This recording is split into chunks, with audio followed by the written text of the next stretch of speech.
Hi hello എല്ലാവർക്കും എൻ്റെ പുതിയൊരു വീഡിയോയിലേക്ക് സ്വാഗതം. ഇന്നൊരു ചായക്കടി ആയാലോ? നമുക്ക് ഇന്നൊരു പഴംപൊരി ഉണ്ടാക്കാം. എൻ്റെ വീഡിയോ ആദ്യമായിട്ടാണ് കാണുന്നതെങ്കിൽ ഒന്ന് സബ്സ്ക്രൈബ് ചെയ്യുക, ലൈക്ക് ചെയ്യുക, ഷെയർ ചെയ്യുക, കമൻറ്റ് ചെയ്യുക. നമുക്ക് വീഡിയോയിലേക്ക് പോയാലോ? പഴംപൊരി ഉണ്ടാക്കുന്നതിന് അളവുകളൊന്നുമില്ല. നമ്മൾ പഴം എത്ര എടുക്കണോ അത്രയും ആവശ്യത്തിനുള്ള മൈദ എടുക്കുക, ഉപ്പ് ചേർത്ത് കൊടുക്കുക ആവശ്യത്തിന്, ഒരു നുള്ള് ബേക്കിംഗ് സോഡ, 1/4 ടീസ്പൂൺ മഞ്ഞൾപ്പൊടി, 1 ടേബിൾ സ്പൂൺ അരിപ്പൊടി എന്നിവ ചേർത്ത് നന്നായി ഒന്ന് മിക്സ് ചെയ്തെടുക്കുക.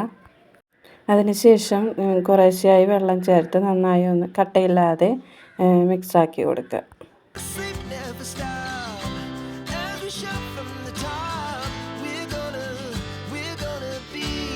ഇനി ഇത് 10 മിനിറ്റ് റെസ്റ്റ് ചെയ്യാനായിട്ട് മാറ്റി വയ്ക്കാം.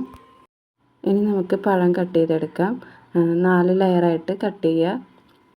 അധികം തിന്നാക്കാതെ വേണം കട്ട് ചെയ്തെടുക്കാൻ, അല്ലെങ്കിൽ നമുക്കത് മാവിൽ മുക്കുമ്പോൾ പൊട്ടിപ്പോവും.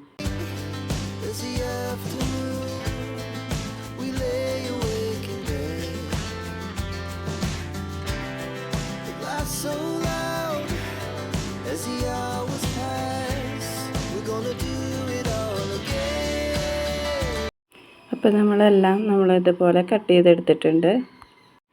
ഇനി പൊരിച്ചെടുക്കുന്നതിനായിട്ട് നമുക്കൊരു ചട്ടി അടുപ്പത്ത് വയ്ക്കാം. അതിലേക്ക് ഓയിൽ ഒഴിച്ച് നന്നായി ചൂടായി വരുമ്പോൾ നമുക്ക് ഓരോന്നായി മുക്കി ഇട്ട് കൊടുക്കാം.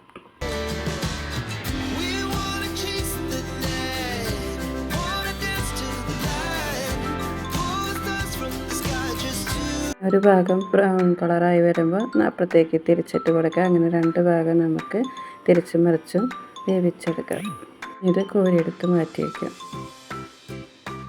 ഇതുപോലെ നമുക്ക് എല്ലാം ചെയ്തെടുത്തിട്ട് വരാം.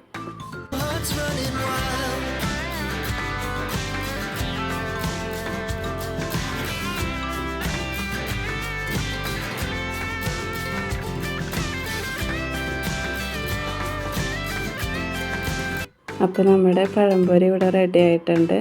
നമുക്കിനി ഇത് ചൂട് ചായയുടെ കൂടെ നമുക്ക് കഴിക്കാം. എൻ്റെ വീഡിയോ ഇഷ്ടപ്പെട്ടാൽ ലൈക്ക് ചെയ്യുക, ഷെയർ ചെയ്യുക, കമൻറ്റ് ചെയ്യുക, സബ്സ്ക്രൈബ് ചെയ്യുക.